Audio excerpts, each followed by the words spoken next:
think teachers who just begin do too much?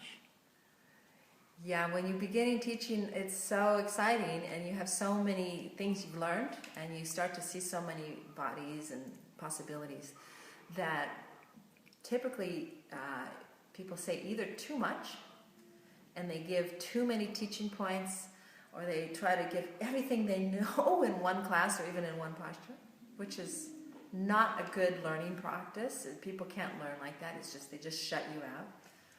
Or they give too little, and they kind of leave people hanging, and they're lost, not knowing where to start.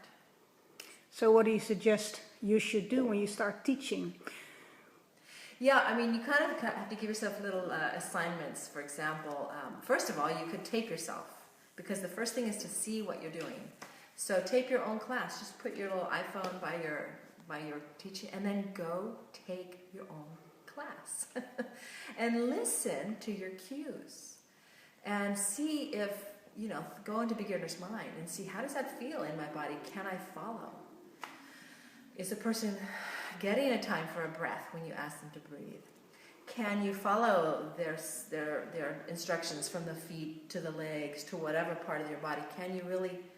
Because remember, people are taking information, words, they're taking it in their brain, and then they have to translate it in their body. So each of those steps has a translation moment. So then you practice, and then when you go back to teach, you kind of give yourself an assignment saying, I'm going to take 3 points per pose, no more, absolutely, and really be strict with yourself. And I notice one thing really is important is learning to shut up.